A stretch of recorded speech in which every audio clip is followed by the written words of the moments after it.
والليل إذا سجى ما ودعك ربك وما قلى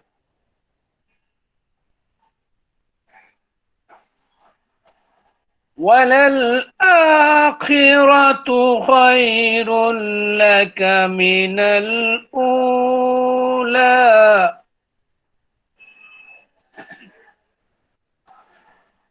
ولسوف يعطيك ربك فترضى ألم يجدك يتيما فآوى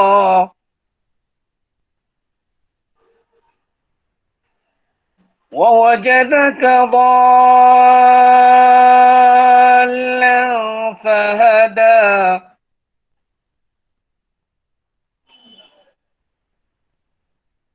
ووجدك عائلا فأغنى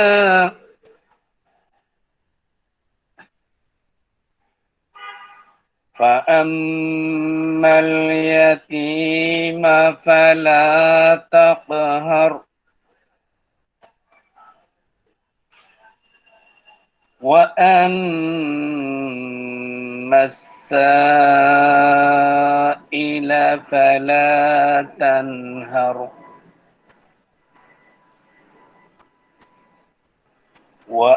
وأما بنعمة ربك فحدث صدق الله العظيم السلام عليكم ورحمة الله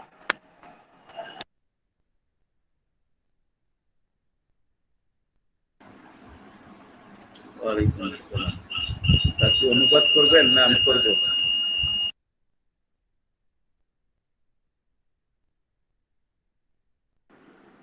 আচ্ছা, তাহলে আমি অনুবাদ করি। এরশাদ হচ্ছে,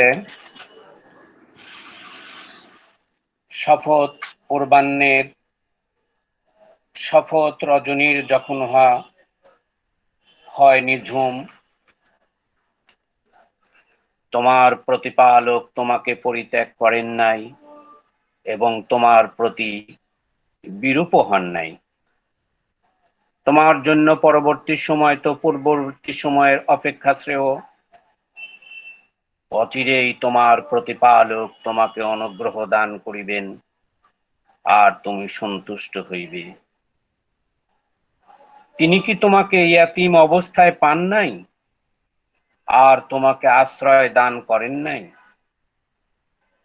তিনি তোমাকে পাইলেন পথ সম্পর্কে অনবহিত, অতঃপর তিনি পথের নির্দেশ দিলেন। তিনি তোমাকে পাইলেন নিঃস্ব অবস্থায়, অতঃপর অভাব মুক্ত করিলেন। সুতরাং তুমি ইয়াতীমের প্রতি কঠোর হইও না এবং প্রার্থীকে ভর্ৎসনা করিও না। তুমি তোমার প্রতিপালকের অনুগ্রহের কথা জানাইয়া দাও। বারাকাল্লাহু লানা ফিল কুরআনিল আযীম।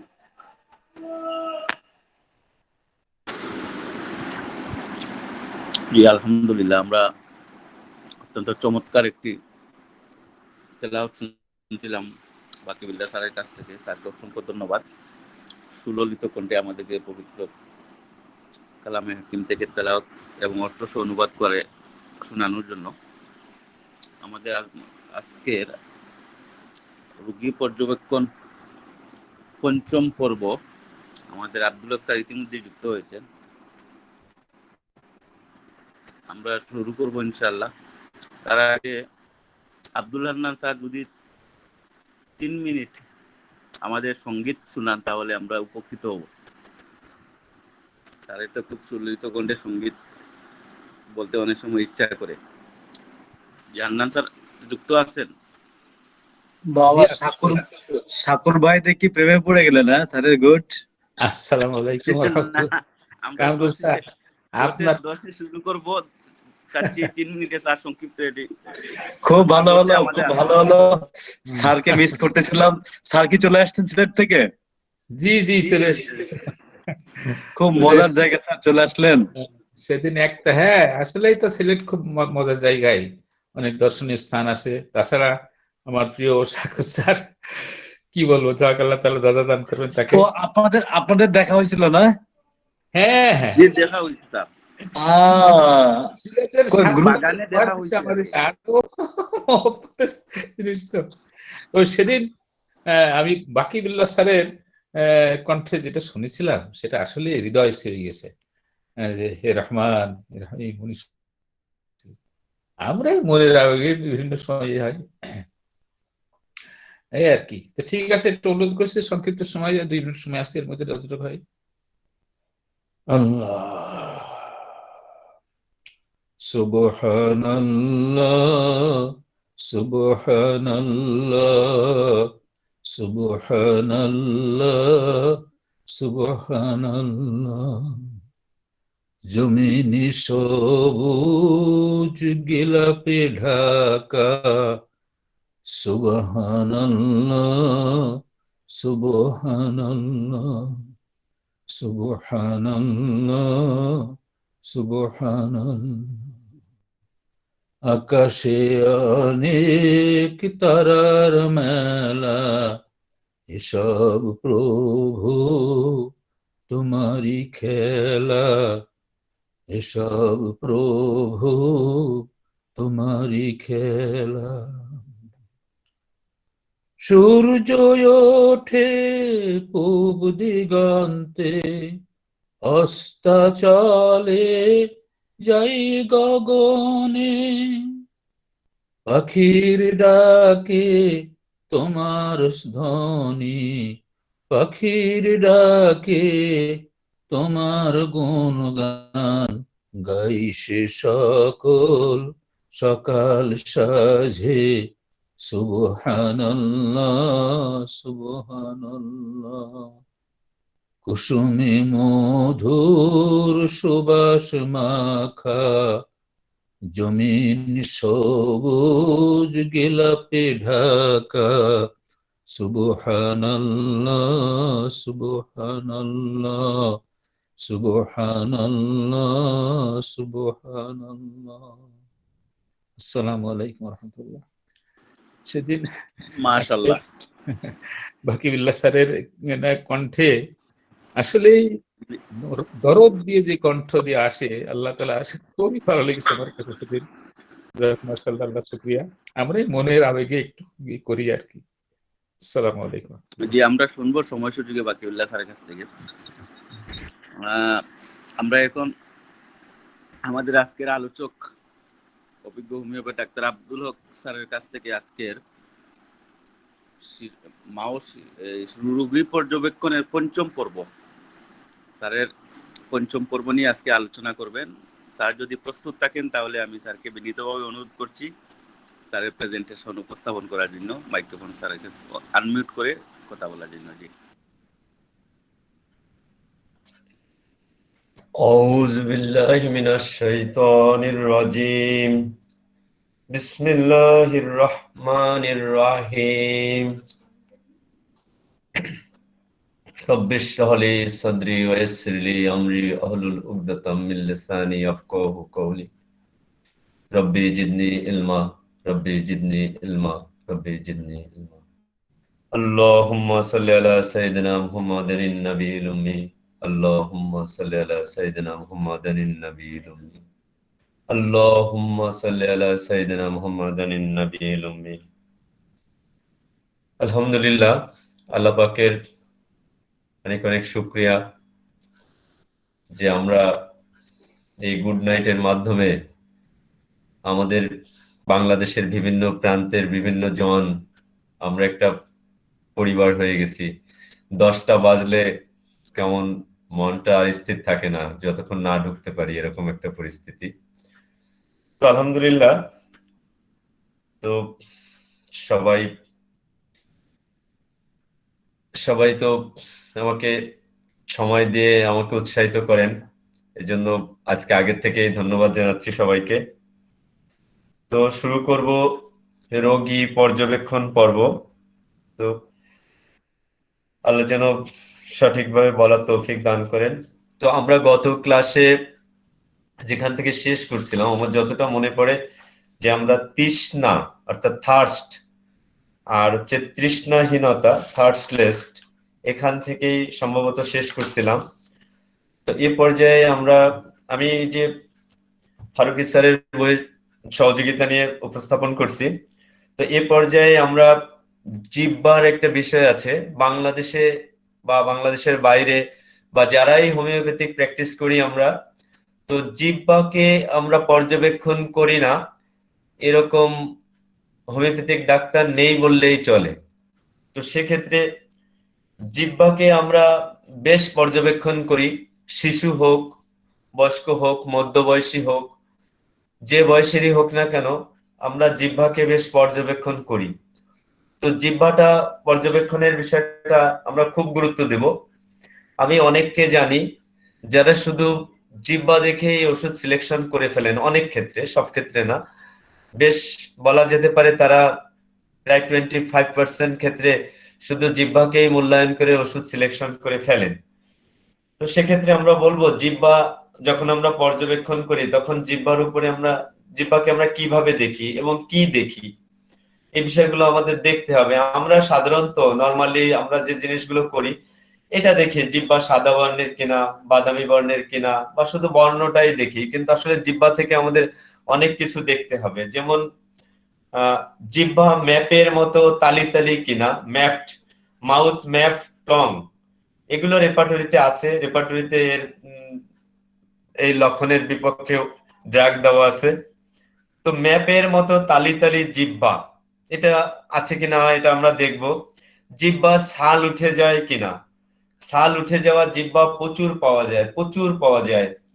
বেশ গুরুত্বপূর্ণ একটা ব্যাপার, বিশেষ করে যাদের বয়স, বাচ্চাদের মানে কি বলা যায় এজ 2+, আবার এরকমও আমরা পাই অনেক সময় এসে বলে যে ডাক্তার সাহেব আমার বাচ্চাটা একেবারে ছোট সময় থেকেই তার জিহ্বা এরকম ছাল উঠে যায়, কিছুদিন পর পর ছাল উঠে যায়, খাফরার মতো উঠে যায়, অনেকটা জায়গা ধরে ছাল উঠে যায়। এগুলো একেবারে ছোট সময় থেকে, অনেক ওরাল জেল ব্যবহার করছি কিন্তু যায় না, যায় আবার কিছুদিন পর পর হয়, এটা আমরা প্রায় পেয়ে থাকি। এরকম ছাল উঠে যাওয়া, মাউথ মিউকাস মেমব্রেন টং এসকোরিয়েশন, এটা কেন্ট রেপার্টরিতে 408 পৃষ্ঠায় আছে। তারপরে ক্ষতকর জিহ্বা অর্থাৎ মাউথ আলসার টং, এটাও আমরা দেখতে পারি। সিফিলিটিক ক্ষত, মাউথ আলসার টং সিফিলিটিক। তো এরপরে আমরা যেটা বলতেছিলাম যে আমরা জিহ্বার যে বর্ণগুলো দেখি, জিহ্বা কালো হতে পারে, নীল বর্ণ হতে পারে, বাদামি বর্ণ হতে পারে, লালচে হতে পারে, ফ্যাকাশে হতে পারে, তারপরে কিনারাদয় লাল হতে পারে, ডগাটি লাল হতে পারে, অর্থাৎ টিপ, জিহ্বার মাথা যে আগাটা আমরা বলি, এই টিপটা বিভিন্ন কালারের হতে পারে, সাদা হতে পারে, দুধের মতো সাদা হতে পারে, ময়লা আবৃত হতে পারে। এগুলো অনেক সাধারণ কথা মনে হচ্ছে, কিন্তু আসলে রেপার্টরিতে এই প্রত্যেকটা বিষয়েরই বিপক্ষে ড্রাগ আছে। তো সেক্ষেত্রে আমরা এগুলোকে গুরুত্ব দিব। ম্যাপের মতো তালি তালি জিহ্বা, ছাল উঠে যাওয়া জিহ্বা, এগুলো আমরা দেখতে পারবো, সরাসরি দেখতে পারবো, সরাসরি ডাক্তার এটা দেখতে পারবে। জিহ্বার কিছু বিষয় আছে যেটা সরাসরি ডাক্তার দেখতে পারবে না, রোগীর কাছ থেকে শুনতে হবে, সেটা আমরা একটু পরেই আসছি। যেটা আমরা নিজেরা দেখতে পারবো, ফিজিশিয়ান নিজেই দেখতে পারবে। ম্যাপের মতো তালি তালি জিহ্বা, ছাল উঠে যাওয়া, জিহ্বার ছাল উঠে যাওয়া, এসকোরিয়েশন হওয়া, ক্ষতকর জিহ্বা, সিফিলিটিক ক্ষত, জিহ্বা কালো বর্ণের হতে পারে, নীল বর্ণের হতে পারে, বাদামি বর্ণের হতে পারে, লালচে বাদামি হতে পারে, ফ্যাকাশে হতে পারে, লাল বর্ণ হতে পারে, কিনারাদয় লাল, ডগাটি লাল, সাদা, দুধের মতো সাদা হতে পারে, ময়লা, ডার্টি, ময়লাবৃত হতে পারে। যেমন আমরা নরমালি এই যে বাদামি, লালচে বাদামি, ফ্যাকাশে, এগুলো আমরা পাই, লাল বর্ণ পাই, কিন্তু দেখা গেছে কিনারা লাল, টিপটা লাল, এগুলো আমরা পাই। নীল বর্ণ এটা খুব রেয়ার পাওয়া যায়, খুব কম পাওয়া যায়। তো এরকম এই বিষয়গুলোকে আমরা সরাসরি দেখতে পারবো। এরপরে যে জিহ্বার বিষয়টা আছে, এই বিষয়টা আমরা দেখতে পারবো না, এটা আমরা রোগীদের কাছ থেকে জেনে নিতে হবে। আমাদের জিহ্বার শুষ্কতা, ড্রাইনেস, যে আপনার জিহ্বাটা শুষ্ক কিনা বা রস ভিজা প্রকৃতির কিনা, এটাও কিছুটা দেখা যায়, কিন্তু তারপরে শুষ্কতা সব সময় থাকে না। পেশেন্ট আমার কাছে বিকাল বেলা আসলো, বিকাল বেলা তার জিহ্বাটা শুষ্ক নাও থাকতে পারে। পেশেন্ট আমার কাছে রাত্রিবেলা আসলো, রাত্রিবেলা তার জিহ্বাটার শুষ্কতা নাও থাকতে পারে। সে কারণে আমরা তাকে প্রশ্ন করব যে আপনার জিহ্বাটা শুষ্ক থাকে কিনা। রোগী যদি বলে হ্যাঁ শুষ্ক থাকে, তখন আমরা তাকে জিজ্ঞেস করতে পারি যে সকালে শুষ্ক থাকে না বিকালে থাকে না রাত্রে থাকে, বা ঋতুস্রাব কালে থাকে কিনা, ঋতুস্রাবের পূর্বে থাকে কিনা, ঋতুস্রাবের পরবর্তী সময় জিহ্বা শুষ্ক থাকে কিনা, জিহ্বার শুষ্কতার সাথে পিপাসা থাকে কিনা, বা জিহ্বা শুষ্কতার সাথে পিপাসাহীনতা থাকে কিনা। নরমালি জিহ্বা শুষ্ক থাকলে তো পিপাসা থাকা স্বাভাবিক, কিন্তু যদি এরকম হয় যে জিহ্বাটা প্রচন্ড শুষ্ক, রোগী হয়তো বললো যে পিপাসা এত শুষ্ক যে ডাক্তার সাহেব মনে হচ্ছে যেন জিহ্বা শুষ্ক শুষ্ক কাঠ হয়ে যাচ্ছে, কিন্তু বাট তার পানির পিপাসা নাই, এটা অবশ্যই পিকুলিয়ার। তো এরকম জিহ্বার শুষ্কতা, পিপাসাহীনতা, জিহ্বার মাঝখানে শুষ্কতা, মূল দেশে শুষ্কতা, জিহ্বার অগ্রভাগ শুষ্ক থাকে এবং শুষ্কতার অনুভূতি সেন্সেশন থাকে, আসলে শুষ্ক না, জিহ্বা রসালো। আমি যখন দেখলাম বা আমরা যখন দেখলাম জিহ্বাটা বেশ ভিজা ভিজা রসালো, ভিজাই মনে হচ্ছে, তো রোগী বলল যে আমার মনে হচ্ছে আমার জিহ্বাটা সবসময় শুষ্কই থাকে, আসলে কিন্তু শুষ্ক না, এটা হচ্ছে শুষ্কতার সেন্সেশন। তো এমনটি থাকতে পারে। এরপরে জিহ্বার কি থাকতে পারে, জিহ্বা খাস পড়া থাকতে পারে, ভাঁজ আকার থাকতে পারে। জিহ্বার অনুভূতি, এটাও আমরা নিজেরা বুঝতে পারবো না, এটা রোগীর কাছ থেকে আমাদের শুনে নিতে হবে। কিছু আছে আমরা নিজেরা দেখতে পারবো, আর কিছু আছে আমাদের রোগীদের কাছ থেকে জানতে হবে। যেমন দাঁতে কাটার ন্যায় অনুভূতি, জিহ্বা দাঁত দিয়ে কাটতেছে এরকম অনুভূতি তার মনে হয়। জিহ্বাটা শীতল অনুভূতি হতে পারে, কোল্ড টাইপ। আবার দেখা গেছে শীতলতার অনুভূতি হতে পারে, কোল্ডনেস। তারপরে হচ্ছে শীতল বাতাসের ন্যায় অনুভূতি, তার সেন্সেশনটা এরকম হতে পারে যে তার জিহ্বাটা শীতল বাতাস লাগতেছে তার জিহ্বায়। জিহ্বা তো মুখের ভিতর থাকে, তো নরমালি ওইভাবে ফিল করা যায় না, কিন্তু সে এরকম সেন্সেশন, তার অনুভূতিটা এমন হচ্ছে মনে হচ্ছে যেন তার জিহ্বায় শীতল বাতাস বয়ে যাচ্ছে। বর্ধিত হওয়ার অনুভূতি, মনে হয় যেন তার জিহ্বাটা অনেক বড় হয়ে গেছে। রোগী বলতে পারে যে ডাক্তার সাহেব মনে হয় যেন আমার জিহ্বাটা অনেক বড় হয়ে গেছে, কিন্তু আমরা দেখতেছি তার জিহ্বাটা স্বাভাবিক আছে অথবা ক্ষুদ্র আছে। এমনও হতে পারে যে জিহ্বার স্বাভাবিক যে সাইজ, সেই সাইজটা তার না থেকে অনেকটা ক্ষুদ্র মনে হচ্ছে, কিন্তু পেশেন্ট বলতেছে যে মনে হচ্ছে যেন আমার জিহ্বাটা বড় হয়ে গেছে, এনলার্জমেন্ট হয়ে গেছে। এগুলো কিন্তু বেশ গুরুত্বপূর্ণ একটা বিষয়, যে অনুভূতিগুলো। তারপরে যে পেশেন্ট এরকম বলতে পারে যে আমার মনে হচ্ছে যেন জিহ্বায় চর্বি লেগে আছে, সবসময় একটা তেল তেলে ভাব আছে, মনে হচ্ছে চর্বি লেগে আছে, আঠালো কিছু লেগে আছে এরকম। তো এগুলো কিন্তু আমরা দেখতে পারবো না। রোগীর সেন্সেশন, অনুভূতি, আমি জিহ্বাটা দেখলাম সেখানে কোনো চর্বির উপস্থিতি নাই, কিন্তু রোগী বলতেছে যে মনে হচ্ছে যেন আমার জিহ্বায় চর্বি লেগে আছে।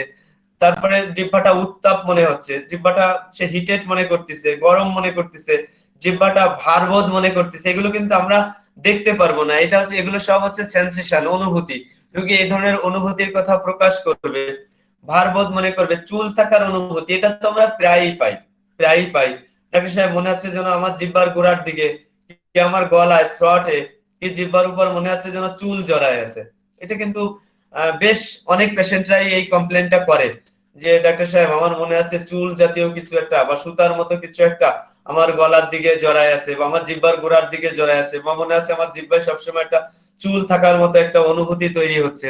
জিহ্বার অসারতা থাকতে পারে, জিহ্বার পক্ষাঘাত থাকতে পারে, প্যারালাইজড হতে পারে, এটা এটা আমরা দেখতে পারি। এটা যদি তার অনুভূতি যদি সত্যি সত্যি তার প্যারালাইজড থাকে জিহ্বা, সেটা আমরা দেখলে বুঝতে পারবো। কিন্তু এখানে আমরা দেখলাম যে আসলে না, এরকম কিছু মনে হচ্ছে না, কিন্তু রোগীর অনুভূতি হচ্ছে যে তার মনে হচ্ছে যে তার জিহ্বাটা প্যারালাইজড হয়ে গেছে এরকম। জিহ্বাটা কোমল হতে পারে, জিহ্বাটা পুরু বা মোটা, এটা তো রোগীরা প্রায়ই বলে ডাক্তার সাহেব জিহ্বাটা এত মোটা হয়ে গেছে মনে হচ্ছে একেবারে খসখসে আর মোটা মনে হচ্ছে, স্বাভাবিক নেই, আমার জিহ্বাটা স্বাভাবিক নেই, মনে হচ্ছে এটা মোটা হয়ে গেছে। তো এই যে কথাগুলো আমরা বলতেছি বা বললাম, এগুলোর কিন্তু প্রত্যেকটা লক্ষণের পিছনেই কিন্তু রেপার্টরিতে রেমেডি আছে। তো আমরা রুগীরা যখন, রুগী কখন কি বলবে, রুগী কখন কি লক্ষণ থ্রো করবে, এটা আমরা আদৌ জানি না। অনাকাঙ্ক্ষিত অনেক বিষয় আছে যেটা আমরা ভাবতেও পারি না যে রুগী এই ধরনের কথা এসে আমাদের কাছে বলবে। তো হোমিওপ্যাথ ছাড়া আমরা, আমাদের জন্য কিছু প্লাস পয়েন্ট আছে, আমাদের রেপার্টরিতে রোগী যা বলবে প্রায় সবই আছে। হয়তো একটা রেপার্টরিতে না থাকলে আমরা আরেকটা রেপার্টরিতে দেখতে পারি। যারা সফটওয়্যার ইউজ করে তাদের জন্য তো আরো সুবিধা, সফটওয়্যার ইউজ করলে 2-4 কথা লিখলেই চলে আসে। তো কিন্তু আছে আমাদের রেপার্টরিতে, এটা আছে, এটা আমাদের জন্য, আমাদের হোমিওপ্যাথদের জন্য একটা বিশেষ ব্যবস্থা আর কি। এরপরে হচ্ছে জিহ্বার কম্পন ভাব। জিহ্বার কম্পন ভাব, যদি জিহ্বাটা আমি দেখতে চাইলাম হা করলো, দেখা যাচ্ছে জিহ্বাটা কাঁপতেছে, জিহ্বার কম্পন হচ্ছে, ট্রেমলিং হচ্ছে জিহ্বা, দেখা গেছে যে আবার যখন সে বাইরে বের করতেছে তখন কাঁপতেছে, কিন্তু যখন ভিতরে নিয়ে যাওয়ার মতো অবস্থা করতেছে তখন আর কাঁপতেছে না, এরকম কম্পনের একটা ভাব আছে। এরপরে জিহ্বার যে ফাটার একটা ব্যাপার আছে, ফাটা, ক্র্যাকড, এই যে ফাটল যুক্ত জিহ্বা, সব দিক থেকেই ফাটা, মনে হচ্ছে পুরো জিহ্বাটার বিভিন্ন জায়গায় ফাটা আছে। কখনো দেখা যায় আমরা জিহ্বাটার মধ্যস্থলে ফাটা আছে, ফিশার সেন্টার, এগুলো আছে রেপার্টরিতে আছে, 399 পৃষ্ঠে আছে কেন্টের রেপার্টরিতে। কিনারায় ফাটা, ফিশার এডস, তারপর বেদনাযুক্ত ফাটল, ফিশার, পেইনফুল, অনেকের জিহ্বা আমরা এরকম দেখি প্রচন্ড এমন অবস্থা, এমন ফাটা ভাব, ক্ষত ভাব, যাই হোক না কেন, কিন্তু দেখা গেছে যে তার খাবার দাবারে কোনো কষ্ট হচ্ছে না, তার জিহ্বায় কোনো পেইন নাই, পেইনলেস। আবার কারোর জিহ্বায় দেখা গেছে অল্প একটু ফাটা আছে, তাতে অনেক বেশি পরিমাণ পেইন আছে। তো এগুলো আমরা দেখবো, বেদনাযুক্ত ফাটল, ফিশার, পেইনফুল, ডগায় অর্থাৎ টিপে যদি তার ফাটা থাকে, লম্বা লম্বি ফাটা থাকতে পারে, আড়াআড়ি ফাটা থাকতে পারে, জিহ্বার গোড়ার দিকে ফাটা থাকতে পারে, জিহ্বার পাশে ফাটা থাকতে পারে, এগুলো আমরা দেখবো, এগুলো আমরা সরাসরি দেখতে পারবো, এটা অনুভূতি না, এই ফাটাটা, ক্র্যাকটা আমরা দেখতে পারবো। তো যেগুলো আমরা দেখতে পারবো সেগুলো আমরা দেখবো, আর যেগুলো দেখা যাবে না সেগুলো আমরা রোগীর কাছ থেকে জেনে নেব। এরপরে আছে স্বাদের ব্যাপারটা, স্বাদের ব্যাপারেও বেশ কমপ্লেইন আছে, রোগীরা স্বাদ নিয়ে বেশ, আজকাল তো একটা বড় সমস্যা আছে, অধিকাংশ রোগীদেরই কমপ্লেইন হচ্ছে খাবারের রুচি নাই। এই তো অনেক বড় কমপ্লেইন, বিশেষ করে মায়েরা যখন বাচ্চাদের নিয়ে আসে, খুব বড় একটা কমপ্লেইন হচ্ছে আমার বাচ্চা কিছু খায় না। বাচ্চা দেখলে মনে হবে অনেক এনার্জেটিক, মার সাথে যদি কুস্তি লাগে তো মা পারবে না বাচ্চার সাথে, তারপরও সে বলে যে বাচ্চা খায় না। তার মানে তাদের চাওয়া পাওয়াটা অনেক বেশি, সে মনে করে আমি যেই পরিমাণ খাই বাচ্চাও সেই পরিমাণ খাবে। তো বিষয়টা এরকম না। তো স্বাদের একটা ব্যাপার আছে, জিহ্বা স্বাদ ফিল করে, যেমন বিশ্রী স্বাদ, টেস্ট ব্যাড, টেস্ট বিটার, তিক্ততা, তারপরে বিটার সুইট অর্থাৎ তিক্ততা এবং মিষ্টি, স্বাদহীনতা, তারপরে হচ্ছে ধাতব টাইপ, মেটালিক স্বাদ, পচা বস্তুর মতো স্বাদ, লবণের ন্যায় স্বাদ, টক স্বাদ, মিষ্টি স্বাদ, স্বাদের অভাব, একেবারেই স্বাদ নেই, ওয়ান্টিং লস অফ টেস্ট, অর্থাৎ একেবারেই স্বাদ নেই। আসে পেশেন্ট বললো, ডাক্তার সাহেব আমি কোনো কিছুর স্বাদ পাই না, আমার জিহ্বায় কোনো স্বাদ নেই, আপনি আমার জিহ্বাটায় যদি একটু কোনো কিছুর স্বাদ যাতে আমি অনুভব করতে পারি, এই অবস্থাটা যদি আপনি আনে দিতে পারেন তা আপনি যত টাকা চান আমি দেব। তো এরকম যে তার স্বাদের অভাব, কোনো স্বাদ নেই, ওয়ান্টিং লস অফ টেস্ট, এটি কেন্ট রেপার্টরিতে 427 পৃষ্ঠায় আছে। তো এরকম স্বাদের অভাব আছে, বিশেষ বিশেষ খাবারে সে কোনো স্বাদ পায় না এমনটি আছে, কেউ মাছের স্বাদ পায় না, কেউ গোছের স্বাদ পায় না, কেউ ফলের স্বাদ পায় না, কেউ দেখা গেছে বলতেছে যে ডাক্তার সাহেব আমি লবণ যতই জিভে দেই আমার কোনো লবণের স্বাদ আমি পাই না, বা এই যে জিহ্বার স্বাদটা কিছুটা রক্তের মতো, ব্লাডি টাইপ, এরকম স্বাদের কিছু ব্যাপার আছে, এটাও আমরা তাদের কাছ থেকে জেনে নিতে হবে, এটা আমরা বুঝতে পারবো না। এই জায়গাগুলো কিন্তু মোস্ট ইম্পর্টেন্ট, আমরা যারা হোমিওপ্যাথ আমাদের জন্য এটা মোস্ট ইম্পর্টেন্ট, যদিও সাধারণ কথা, তো সাধারণ কথা হলেও কথাগুলো অত্যন্ত গুরুত্বপূর্ণ। কার কেমন হয় আমি জানি না, তবে আমি ব্যক্তিগতভাবে মনে হয় যে রোগী মাঝে মাঝে এমন কিছু সাধারণ কথা বলে, সেই সাধারণ কথাগুলোই আমাদের মনে থাকে না, সেই সাধারণ কথাগুলোই আমরা রেপার্টরি থেকে অনেক সময় বের করতে পারি না। ম্যাট্রিয়ামেটিকা তো অনেক বড় রাজ্য, যেখান থেকে বের করা অনেক কঠিন, তো রেপার্টরি থেকে বের করা অনেকটা সহজ। এরপরে আসি আমরা লালার দিকে, লালা, স্যালাইভা, এই মামা কথা বলিস না, লালা, স্যালাইভা, তো তারপরে হচ্ছে লালার আবার লালা স্রাব আছে, স্যালাইভেশন, এগুলো আমরা দেখে নিব। তো লালার একটু প্রকৃতি আমরা করি, লালার প্রকৃতিটা আমরা একটু বলি, মনে রাখার চেষ্টা করি। লালাটা অনেক গাঢ় হতে পারে, থিক হতে পারে, পাতলা হতে পারে, থিন হতে পারে, লালাটা ফেনাযুক্ত হতে পারে, এগুলো সার্বদৈহিক লক্ষণ, এই লক্ষণগুলো কিন্তু ওষুধ সিলেকশনের জন্য মোস্ট ইম্পর্টেন্ট। তো স্যার প্রেজেন্টেশন করতেছে, ধন্যবাদ স্যারকে, তো আমি সাথে একটু বলে যাই। যে ড্রাগো স্যার দেখা দিচ্ছে, যেমন ফেনাযুক্ত, ফর্তি, পটু, বিদাহী, অ্যাক্রিট আর কি, চটচটে, ক্লেমি, আঠার মতো, তো তারপরে দড়ির মতো টেনে বের করতে হয়, পানির ন্যায়। এগুলো এই সবগুলোই আমরা পাবো রেপার্টরিতে, সবই আছে। রক্তাক্ত, সাদা, হরিদ্রা বর্ণ, সবুজ বর্ণ, এই লালাগুলো, লালা আমরা কি করি যে আপনার, আমরা যে কাজটা করি নরমালি, যে কাজটা করি, যেমন আমরা জিহ্বার বিষয়টা আমরা বললাম, জিহ্বার বিষয়টা আমরা যতটুকু আল্লাপাক বলার তৌফিক দিচ্ছে বললাম, আমরা জিহ্বা দেখে শুধু দেখি জিহ্বা সাদা কিনা, সাদা হইলে কেলিমিউর, এন্টিমক্রুড এই দিয়েই মোটামুটি এই নিয়ে সন্তুষ্ট থাকতে চেষ্টা করি। কি বাদামি হলে বা ময়লাবৃত হলে ব্রায়োনিয়া বা আদার্স কিছু আমরা চিন্তা করি, কিন্তু এই জিহ্বার ভিতর আমাদের অনেক কিছু রয়ে গেছে, ওষুধ সিলেকশন করার অনেক বিষয় এর মধ্যে রয়ে গেছে। জিহ্বার স্বাদের ব্যাপারটা আমরা তো অনেক ক্ষেত্রেই জিজ্ঞেস করি না, শুধুমাত্র কালারটা দেখেই আমরা থেমে যাই, কিন্তু আসলে জিহ্বার স্বাদের ব্যাপারটা কিন্তু মোস্ট ইম্পর্টেন্ট। লালার ব্যাপারে এরকম আমরা জিজ্ঞেস করি যে আপনার মুখে লালা টালা হয় কিনা, বা সবচেয়ে বেশি আমরা যে জিনিসটা জিজ্ঞেস করি সে হচ্ছে ঘুমালে লালা পড়ে কিনা, যে আপনি যখন ঘুমান তখন বালিশের লালা পড়ে কিনা, এইটা আমরা বেশ জিজ্ঞেস করি। কিন্তু এর বাইরেও অনেক কিছু রয়ে গেছে, যেমন লালার ধরনটা কেমন, গাঢ়, পাতলা, ফেনাযুক্ত, চটচটে, আঠার মতো, দড়ির মতো টেনে বের হয় কিনা, যে আমরা তো জানি ক্যালিবাইক্রমে এই লক্ষণটা খুব ইম্পর্টেন্ট আছে। তো এরকম আমরা চেষ্টা করি, আমরা একটু বিস্তারিত করার চেষ্টা করি, বা যে লালাটা আছে এটা ওয়াটারি কিনা, পানি পানি কিনা, রক্তাক্ত কিনা, সাদা কিনা, হরিদ্রা বর্ণ কিনা, সবুজ বর্ণ কিনা, বা আদার্স আরো বিভিন্ন ধরনের থাকতে পারে, আমরা একটু জিজ্ঞেস করি। আমরা যখন রোগীলিপি প্রস্তুত করব তখন আমরা চেষ্টা করব। কারোর মনে এরকম প্রশ্ন জাগতে পারে যে বিষয়টা এত যদি বেশি হয় তাহলে আমরা রোগীলিপি অনেক বড় হয়ে যাবে, একটা দুইটার বেশি রোগী দেখতে পারবো না। না, সব রোগীর ক্ষেত্রে আমার সব রোগী যদি জিহ্বার কমপ্লেইন নিয়ে আসে তাহলে তো সেক্ষেত্রে তো আমি জিহ্বার পুরোপুরি বিষয়গুলো যতগুলো জানার দরকার সেগুলো আমরা জানবো। অর্থাৎ এক রোগীর জন্য আমার সব সার্বজনীন বিষয়গুলো অনেক ক্ষেত্রে জরুরি নাও হতে পারে, এটা ফিজিশিয়ানের নিজস্বতা, নিজস্ব কৌশল অবলম্বন করে সে এটা করবে।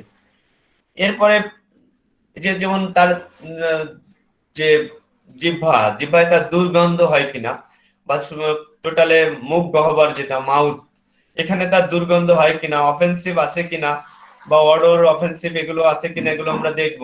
স্বাদের ব্যাপারে তো আমরা একটু আগে আলোচনা করলাম, লবণাক্ত স্বাদ থাকতে পারে, টক থাকতে পারে, মিষ্টি থাকতে পারে, তিক্ততা থাকতে পারে, এগুলো আমরা মোটামুটি দেখব।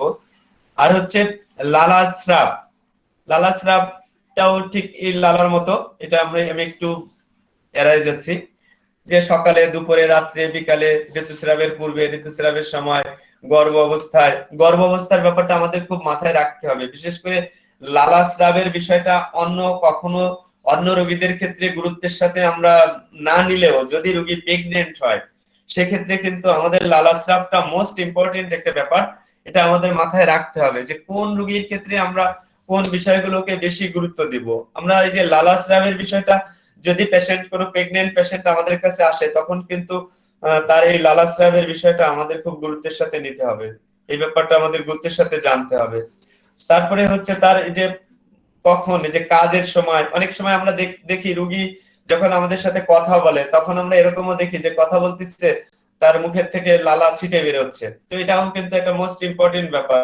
কথা বলার সময় তার লালার স্রাব হয় কিনা, চারিদিকে ছিটে বের হয় কিনা, এটা তো আমরা দেখতে পারি পেশেন্টের মধ্যে যে থাকে, তো পেশেন্ট যখন কথা বলে তখন তো এটা আমরা দেখতে পারবো।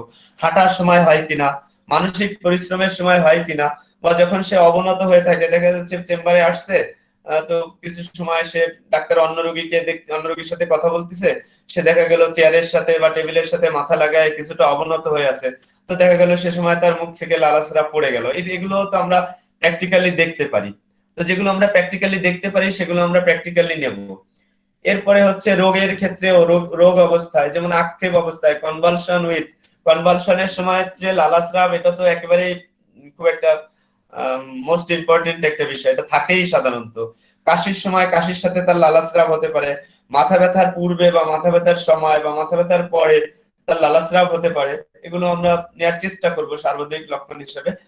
এটা পরিবেশ পরিস্থিতি বুঝে আমরা এই লক্ষণগুলো তাদের কাছ থেকে নেওয়ার চেষ্টা করব, কিন্তু আমাদের এগুলো জানা থাকতে হবে এবং এই বিষয়গুলোর বিপক্ষে বা এই লক্ষণগুলোর বিপক্ষে আমাদের রেমিডি আছে, রেপার্টরিতে আমরা সার্চ দিলে পাবো, এটা আমাদের জানতে হবে।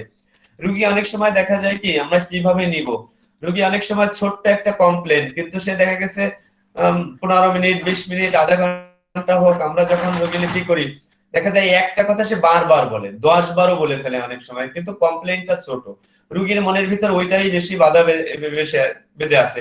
তো রুগীর যদি দেখা যায় আমাদের ড্রাগ সিলেকশনের পর তার ওই কমপ্লেনটা ছাড়া আরো অনেক কমপ্লেন তার আছে, কিন্তু দেখা গেছে ওই ছোট কমপ্লেনটা যেটা সে বারবার বলতেছে, বারবার উচ্চারণ করতেছে, ডাক্তার সাহেব আমার এটা যাবে তো, কিন্তু ওই ছোট কমপ্লেনটা ছাড়াও তার কিন্তু অনেক বড় কমপ্লেন আছে, কিন্তু সে বারবার এটা বলতেছে। দেখা যাচ্ছে কি যে সে আমাদের কাছ থেকে ট্রিটমেন্ট নিয়ে আমরা যে ওষুধ সিলেকশন করে দিলাম ওই রোগীলিপির মধ্যে অনেক আরো বড় বড় কমপ্লেন ছিল, কিন্তু সেটা সেরে গেছে, কিন্তু তার ওই যে কমপ্লেনটা সে বারবার বলতেছিল ছোট একটা সমস্যা, ধরেন এই লালারই কোনো ছোট একটা সমস্যা, কিন্তু এইটা যদি না যায় তো সে সন্তুষ্টই হয় না। সে পরবর্তীতে দেখা গেল 1 সপ্তাহ 15 দিন পরে সে বললো ডাক্তার সাহেব আপনার তো ওষুধ খায় তো আমার সমস্যাটা গেল না। আপনি বা আমি রোগীলিপি বের করে খাতা বের করে আমরা তার কাছে জিজ্ঞেস করলাম আপনার তো এই সমস্যা ছিল, এটা কমছে এটা কমছে এটা কমছে, এটার কি অবস্থা? তো দেখা গেল 10টা কমপ্লেইন লেখা ছিল, দেখা গেল সেখানে তার 7টা কমপ্লেইনই কিছুটা আরাম ফিল করতেছে, কিন্তু ওই যে বারবার একটা কথা বলতেছিল সেই কমপ্লেইনটা তার কোনো প্রোগ্রেস হয় না, বা সেটা থেকে সে আরোগ্য লাভ করতে পারে না, বা সেটা কমেনি। এরকম অবস্থা থাকলে সে কিন্তু পুরো বিষয়টাই বলবে যে ডাক্তার সাহেব আপনার ওষুধ খেয়ে আমার কোনো কাজ হলো না। অর্থাৎ যেই কথাটা রোগী সবচেয়ে বেশি বলে, বারবার বলে, এই কথাগুলোর প্রতি আমাদের গুরুত্ব দিতে হবে, এবং সেই কথাটা সে কখন বলবে, রোগী কখন কি ধরনের লক্ষণ নিয়ে আসবে এটা আমরা জানি না, এটা আমরা আদৌ জানি না, এটা শুধু রোগীরাই জানে। আর রোগীদের অবস্থা তো বিচিত্রটাই, এই বিচিত্র অবস্থা থেকে আমাদেরকে তাদের মুখোমুখি হতে হবে। আমরা হোমিওপ্যাথিক ডাক্তাররা এত বেশি আমাদের ওয়ার্ক করতে হয়, ব্রেন ওয়ার্ক করতে হয়, আমার মনে হয় অ্যালোপ্যাথিকদের এত করতে হয় না, কারণ তাদের যা করতে হয় মেডিকেলে চান্স পাওয়ার সময় অনেক পড়াশোনা করতে হয়, তারপর মেডিকেলে ভর্তি হয় তো পড়াশোনা করতে হয়, কিন্তু রোগী দেখার সময় তাদের এত পরিশ্রম হয় না।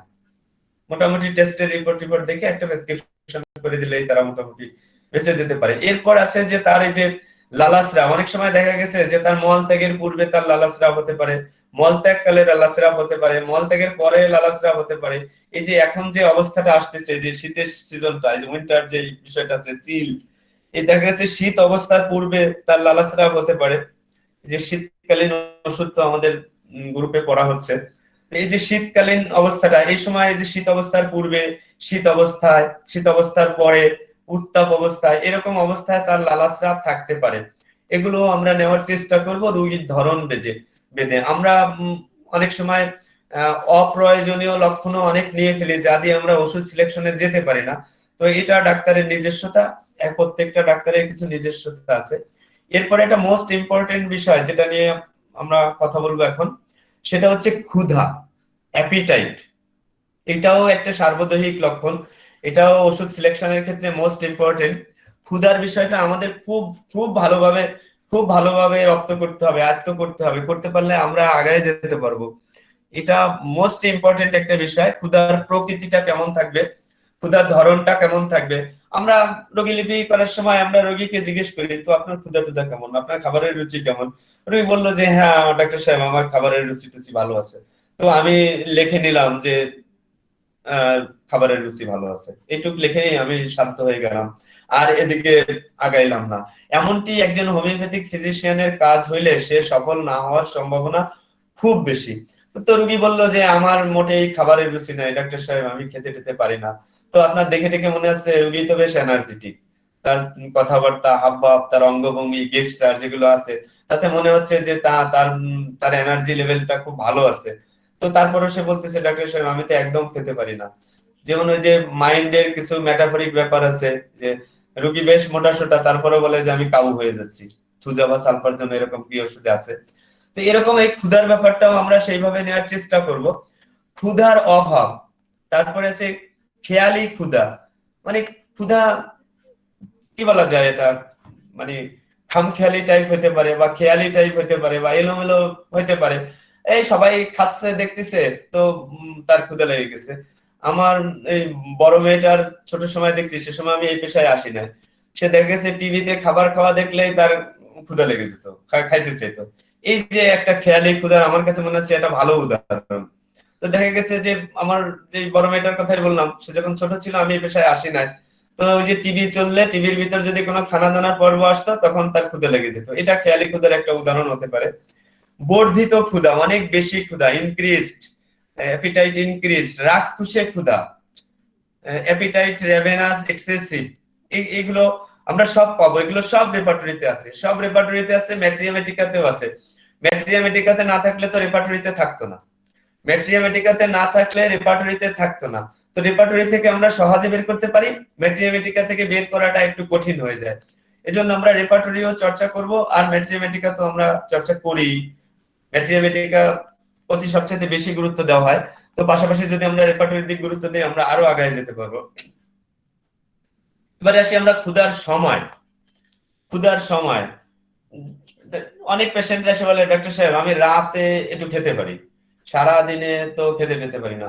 আসলে রাতে তো খাবার কম খাওয়া উচিত, কিন্তু সে কি বলে যে সে রাতেই একটু ভালো খেতে পারে, অন্য দুপুরে সকালে সে ভালো খেতে পারে না।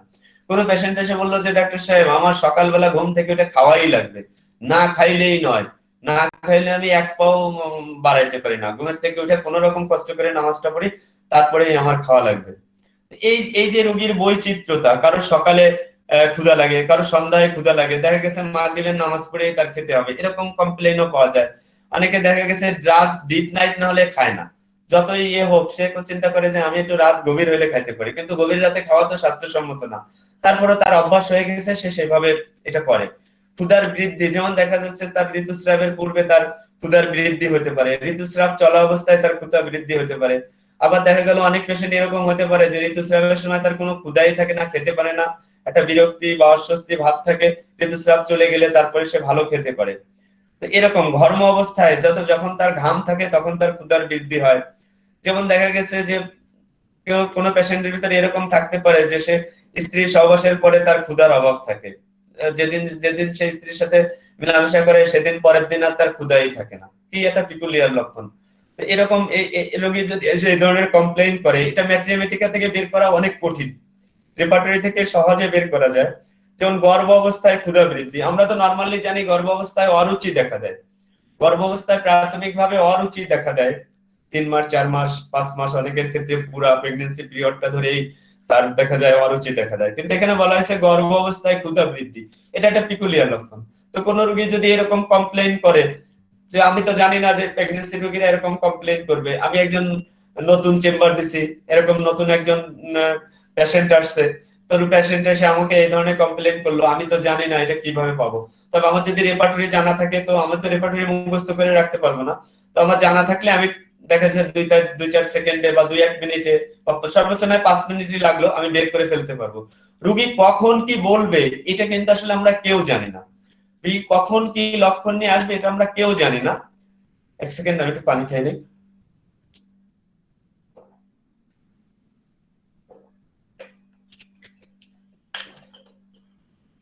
আলহামদুলিল্লাহ। এই যেভাবে আলহামদুলিল্লাহ, আব্দুল হক ভাই যেমন পানি খাবে সেটা আমরা জানতাম না। আলহামদুলিল্লাহ। তো এই যে যেটা আমরা বলতেছিলাম যে এই যে তার ক্ষুধার যে সময়ের ব্যাপারটা, এই সময়টা কিন্তু আমাদের জন্য মোস্ট ইম্পর্টেন্ট, আমরা যারা হোমিওপ্যাথ আমাদের জন্য এই বিষয়গুলো মোস্ট ইম্পর্টেন্ট। যেমন দেখা গেছে ক্ষুধার ব্যথা, ক্ষুধার ব্যাপারটা যে তার রোগ অবস্থায়, অনেকে আছে নরমালি যার জ্বর হয়, জ্বর অবস্থায় দেখা যায় অধিকাংশ ক্ষেত্রে ক্ষুধাটা তার কম থাকে, কিন্তু এরকম পেশেন্টও থাকতে পারে যে তার জ্বর আসলে তার ক্ষুধা বেড়ে যায়। তো রোগী এসে বললো যে ডাক্তার সাহেব জ্বর তো হয়েছে, এমন অবস্থা আমার তো ঘন্টায় ঘন্টায় খিদে লাগতেছে, আমার ঘন্টায় ঘন্টায় খাওয়া লাগতেছে। এগুলো কিন্তু পিকুলিয়ার, এগুলো যদি আমরা রেপার্টরি থেকে বের করতে পারি, আমি আমার ব্যক্তিগত অভিজ্ঞতায় দেখছি এই ধরনের পিকুলিয়ার লক্ষণগুলো রেপার্টরি থেকে বের করে 2-1টা লক্ষণে ওষুধ দিলেও রেজাল্ট খারাপ হয় না, অনেক ভালো না হলেও খারাপ হয় না, আমাদের মান ইজ্জত বেঁচে থাকে আলহামদুলিল্লাহ। তো ক্ষুধা বৃদ্ধির সময় তার মাথা ব্যথা হতে পারে, ক্ষুধা বৃদ্ধির পর মাথা ব্যথা হতে পারে, বা খাবার পরে মাথা ব্যথা হতে পারে, তারপরে দেখা যাচ্ছে পাকস্থলীতে বেদনা সহ মাথা ব্যথা হতে পারে। এরকম যে বিষয়গুলো আছে যে এই যে ক্ষুধার যে বিষয়টা, যে ক্ষুধা বৃদ্ধির সাথে মাথা ব্যথার একটা সম্পর্ক আছে। ক্ষুধা লাগার পূর্বে যে ঠিক ক্ষুধা ফিল করতেছে না, কিন্তু তার পূর্বে তার মাথা ব্যথা হচ্ছে, আবার দেখা যাচ্ছে ক্ষুধা লাগলেই তার মাথা ব্যথা হচ্ছে, কিছু খাওয়ার পরেই তার মাথা ব্যথাটা কমে যাচ্ছে। তো এই যে মাথা ব্যথার সাথে বা যে কোনো ব্যথার সাথে আমি জাস্ট একটা দিয়ে বলতেছি যে এরকমও হতে পারে যে তার ক্ষুধা লাগলেই তার পেটে পেইন শুরু হয়ে গেল, এই ক্ষুধা লাগলেই তার পিঠে ব্যথা শুরু হয়ে গেল। এরকম হতে পারে আর কি। জাস্ট আমি এই অবস্থাটা একটু ধারণা দেওয়ার চেষ্টা করতেছি আমরা কিভাবে রোগীর কাছ থেকে এই তথ্যগুলো নিব। রোগীর কাছে আমরা প্রশ্ন করব রোগীর কমপ্লেইন অনুসারে। রোগী যে ধরনের কমপ্লেইন নিয়ে আমাদের কাছে আসবে সেই কমপ্লেইন অনুসারে সেই কমপ্লেইন রিলেটেড প্রশ্নগুলো আমরা করব, কিন্তু প্রশ্নগুলো আমাদের জানা থাকতে হবে। আমি যে বিষয়গুলো বলতেছি এগুলো আমরা সবাই জানি, তারপরও একটা জাস্ট সবাই মিলে একটু একসাথে আবার একটু শুনতেছি দেখতেছি এরকম আর কি।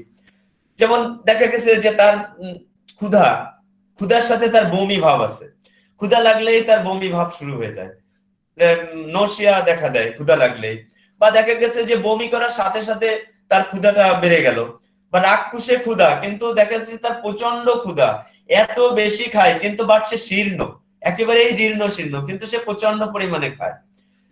পেশেন্টটা দেখা গেছে তার প্রচন্ড ক্ষুধার ব্যাপারে সে অভিযোগ করছে যে তার প্রচন্ড ক্ষুধা কিন্তু সে জীর্ণ শীর্ণ। মা বলল যে ডাক্তার সাহেব বাচ্চাটা এত খাওয়া খায় কিন্তু বাট লাগে না, ওর গায়ে লাগে না, এরকম কমপ্লেন করলো। তো আমরা জিজ্ঞেস করলাম আপনি কি সত্যি কথা বলতেছেন? যে তা বলতেছে যে ডাক্তার সাহেব অনেক সব মায়েরাই বলে আমার বাচ্চা খায় না, আমি বলতেছি আপনার বাচ্চা খায়, আমি কি মিথ্যা কথা বলতেছি? তো দেখা যাচ্ছে কি সে আসলেই প্রচুর খায় কিন্তু বাট তার শরীরে লাগে না। তো এরকম যে দেখা যাচ্ছে রাক্ষসে ক্ষুধা সহ শীর্ণতা। আমরা রেভেনাস মেরাসমাস যদি আমরা খুঁজি ক্যান্ট রেপার্টরিতে মনে হয় 478 পৃষ্ঠায় আছে। তো এইভাবে আমরা যদি দেখি রাক্ষসে ক্ষুধা বমি বমি ভাবের পরে, রাক্ষসে ক্ষুধা উদানাময়ের পরে, উদানাময়ের পরে ক্ষুধা হইতেই পারে, এটা নরমাল একটা ব্যাপার। রাক্ষসে ক্ষুধা আমাশা রোগে, তার আমাশা রোগ তো আমরা জানি যে এটা একটা ক্রিটিক্যাল রোগ। এই রোগ থাকলে তার কিছু ভালো লাগে না, খাইতে ইচ্ছা করে না, খাওয়ার সময় হয় না, বিভিন্ন ধরনের খাওয়া নিয়ে তাকে বেছে টেছে খেতে হয়, এটা খাবে না সেটা খাবে না। কিন্তু দেখা গেছে যে তার কি হলো যে বলা হয়েছে যে আমাশা রোগের রাক্ষসে ক্ষুধা, রোগী হচ্ছে আমাশা রোগী, ডিসেন্ট্রি রোগী বা ডায়রিয়ার রোগী, তো সে তার প্রচন্ড ক্ষুধা। এরকম এই বিষয়গুলো কিন্তু আমরা রোগীর কাছ থেকে আমরা জানার চেষ্টা করব, রোগীর কাছ থেকে আমরা জানার চেষ্টা করব। কিছু আমরা সরাসরি দেখতে পারবো, কিছু রোগীর কাছ থেকে জানতে পারবো, কিছু রোগীর পাশে বসে থাকা তার আত্মীয় স্বজন যার সাথে সে আসছে তারা কিন্তু তাদের কাছে কিন্তু আমরা জিজ্ঞেস করি না, কিন্তু তারা নিজে থেকেই কিন্তু বলে, নিজে থেকেই একটা গুরুত্বপূর্ণ বিষয় থ্রো করে, সেটা কিন্তু আমরা লুফে নিতে পারি। বা অনেক সময় দেখা গেছে যে আমরা একটা পেশেন্টের রোগীলিপি করতেছি আর একটা পেশেন্ট বসে আছে, তো তারা নিজেদের বিষয়গুলো আলাপ আলোচনা করতেছে, নিজেদের কোনো আলাপ আলোচনা করতেছে, কিন্তু তার ভিতর থেকে কিন্তু 2-4টা কথা মোস্ট ইম্পর্টেন্ট বেরোয় আসে, যেটা আমাদের ওষুধ সিলেকশনের ক্ষেত্রে বেশ কাজে আসে। তো সেক্ষেত্রে আমরা এই বিষয়গুলোকে মনে রাখার চেষ্টা করি। মূলত আমরা সময় দিতে চাই না, বা রোগীর অনেকেই দেখা যাচ্ছে কি যে 1-2টা কথা শুনেই ওষুধটা দিয়ে দিতে চাই। অনেক না শুনি, অনেকে অন্তত প্রয়োজনীয় কিছু কথা যদি আমরা শুনি, রোগীরা কিছুটা আমাদের প্রতি পিলিষ্ট থাকে। যেমন ক্ষুধা বৃদ্ধি জ্বরের মধ্যে, ক্ষুধা বৃদ্ধি জ্বরের পরে, এগুলো কিন্তু জ্বর রিলেটেড। তো আপনার কি এখনই এই জ্বর কি ডাক্তার সাহেব? আমার প্রায় জ্বর হয়। কতদিন পর পর হয়? 2-3 মাস পর পর প্রায় জ্বর হয়। তো জ্বর হলে ডাক্তার সাহেব যখনই আমার জ্বর হয় তখন এত ক্ষুধা হয়, ক্ষুধার জ্বালায় আমি টিকতে পারি না, আমার মনে হয় যে জ্বর থাকুক, আমার ক্ষুধাটা যদি কমিয়ে দিতে পারতেন ডাক্তার সাহেব তাহলে খুব ভালো হতো। ডাক্তার সাহেব যখনই আমার জ্বর হয় তখন এত আমার গা হাত পায়ে ব্যথা হয় যে ডাক্তার সাহেব আমার জ্বর থাকুক, আমার ব্যথাটা কমায় দেন। দেখেন এগুলো কিন্তু রিলেটেড, এক জ্বরের সাথে রিলেটেড। আমরা এই রিলেটেড বিষয়গুলোকে আমরা খুব বেশি গুরুত্ব দেব। তারপরে আরেকটা বিষয় আছে বিস্তৃতি, আমরা বিস্তৃতি নিয়ে পরে এক সময় কথা বলবো, বিস্তৃতিটাও খুব একটা ইম্পর্টেন্ট বিষয়। এরপরে হচ্ছে বিপরীত কিছু বিষয় আছে। যত খায় তত ক্ষুধা বেড়ে যায়, খেলে ক্ষুধা আরো বেড়ে যায়, মানে যত খায় তত তার ক্ষুধা বেড়ে যায়। এটা খুবই একটা গুরুত্বপূর্ণ বিষয়। ডাক্তার সাহেব যত খায় তত খাইতে ইচ্ছা করে, যত খায় তত খেতে ইচ্ছা করে, যত খায় তত আরো ক্ষুধা বেড়ে যায়, খাইলেই ক্ষুধা বেড়ে যায়। এই যে এগুলো কিন্তু অনেকটাই পিকুলিয়ার। এই সব ক্ষেত্রে আমরা অনেক ক্ষেত্রে যখন রোগীকে আমরা অনেক ক্ষেত্রে দেখা যায় টোটালিটি করেও রোগীকে আমরা অনেক ক্ষেত্রে একটা ভালো জায়গায় নিয়ে যেতে পারি না, কিন্তু এই ধরনের পিকুলিয়ার লক্ষণ 2-1টা পেলে এগুলো কিন্তু অনেক সময় আমাদের অনেক কাজ দেয়, আমাদের মুখে হাসি ফুটায়। এই বিষয়গুলোকে আমরা গুরুত্ব দেওয়ার চেষ্টা করব। তো দেখা গেছে খাওয়ার অল্পক্ষণ পরে ক্ষুধা, এটা হতে পারে, এটা আহ, প্রায়ই দেখা যায়। খেলে ক্ষুধা বর্ধিত হয়, রাক্ষসে ক্ষুধা কিন্তু স্বাদ পায় না। ডাক্তার সাহেব, এত খাই, এত খাওয়া খাই, কিন্তু আমার মুখে কোনো স্বাদ নাই, আমি কোনো তৃপ্তি ফিল করি না। এত খাওয়া খাই, এত খেতে ইচ্ছা করে খাই, কিন্তু আমি খাইয়ে কোনো স্বাদ পাই না, তৃপ্তি পাই না। মানুষ অল্প কেটে খাইয়ে তৃপ্তি পায়, এটা মজার তৃপ্তি অনুভব করে, স্বাদ পায়। আমি যতই খাই কিন্তু কোনো তৃপ্তি পাই না। তো বলছে কি যে অনেক বেশি খায়, রাক্ষসে ক্ষুধা, কিন্তু কি হয়, সে কোনো তৃপ্তি পায় না, অর্থাৎ স্বাদ পায় না। এগুলো, এটাও কিন্তু মোস্ট একটা ইম্পর্টেন্ট বিষয়। ক্ষুধা সহ ক্ষুধার অভাব, ক্ষুধা আছে তার সাথে ক্ষুধার অভাব, ক্ষুধা আছে তার সাথেও ক্ষুধার অভাব। এটা কিরকম হইতে পারে? যেমন তার ক্ষুধা লাগতেছে, তারপরেও তার খাইতে ইচ্ছে করতেছে না। ক্ষুধা আছে কিন্তু খাইতে ইচ্ছে করতেছে না। তো মা ডাকতেছে, মাকে কয়েকবার বলছে, মা ক্ষুধা লাগছে, আমাকে খাবার দাও। তো মা রেডি টেডি করে ডাকতেছে, এখন আর আসে না। আসসালামু আলাইকুম স্যার। এখন আর সে, স্যার এটা কি ওয়ান টাইম হবে? জি স্যার, ওয়ান টাইম হবে? বুঝতে পারিনি এই যেটা কথাটা। বললেন আর কি, ওয়ান টাইম হবে, রেভেনাস ওয়ান টাইম, মানে রাক্ষসী ক্ষুধা কিন্তু খাইলেও তৃপ্তি পায়, সেটা কথা বলতেছে। এটা কি ওয়ান টাইম হ্যাঁ হবে হ্যাঁ হ্যাঁ রুব্রিকটা? হ্যাঁ হ্যাঁ হ্যাঁ হ্যাঁ হ্যাঁ হ্যাঁ, ঠিক আছে ma'am. Thank you sir, thank you. ক্ষুধা সহ ক্ষুধার অভাব, যেখানে আমরা বলতেছিলাম যে ক্ষুধা, wanting hunger with, wanting hunger with, তো এই ক্ষুধার বিষয়গুলো কিন্তু আমাদের মোস্ট ইম্পর্টেন্ট, সার্বদৈহিক লক্ষণের ক্ষেত্রে মোস্ট ইম্পর্টেন্ট। তারপরে আমার ক্ষুধার ক্ষেত্রে যে টেম্পারেচারের যে একটা ব্যাপার আছে, যেমন শীত অবস্থার পূর্বে ক্ষুধা বর্ধিত হওয়া, শীত অবস্থার সময় ক্ষুধা বর্ধিত হওয়া। যেমন আমাদের তো অনেকে বলেই থাকে, শীতকাল আসতেছে, খাওয়া দাওয়াটা খুব ভালো হবে, শীতকালে আমি ভালো খেতে পারি। অনেকেই আমাদের সমাজে এরকম বলে ফেলে যে শীতকাল আসতেছে, আমি বেশ আরামে খেতে টেতে পারি, শীতকাল আসলে আমার খাওয়া দাওয়াটাও ভালো হয়, শরীরটাও আমার ভালো থাকে। গরমে আমার খুব খারাপ, গরমে আমি কিছু খেতে পারি না, গরম সিজনটা আমার জন্য মনে হয় ভালো না, গরমের সিজনে আমি খেতে পারি না। এই কথাগুলো কিন্তু একেবারে সাধারণ কথা, কিন্তু আমাদের মতো হোমিওপ্যাথদের কাছে কিন্তু এটা সাধারণ কথা না। আমরা এই কথাগুলোকে আমলে নিব ইনশাল্লাহ। আমলে নিলে আমরা অনেক সময় আমাদের মুখে হাসি ফিরে আসবে, আমরা এগুলো নেওয়ার চেষ্টা করব। এরপরে আমরা একটু অন্যদিকে যাই। তো আমরা যে বিষয়টা, এই যে ক্ষুধার ব্যাপারটা আলোচনা করলাম, জিহ্বার বিষয়টা আলোচনা করলাম, আলহামদুলিল্লাহ। জিহ্বা, লালা, ক্ষুধা বা অতিরিক্ত ক্ষুধা, এগুলো আমরা আলোচনা করলাম। এরপরে আমরা একটু অন্যদিকে যাব। স্টুল, স্টুলের ব্যাপারটা কিন্তু মোস্ট ইম্পর্টেন্ট। স্টুল এবং ইউরিন, এই দুইটার ব্যাপারে কিন্তু আমাদের বেশ ভালো তথ্য নিতে হবে রোগীর কাছ থেকে। স্টুল এবং ইউরিন, এই দুইটার ক্ষেত্রে আমাদের খুব ভালোভাবে তথ্য নিতে হবে, এটা মোস্ট ইম্পর্টেন্ট।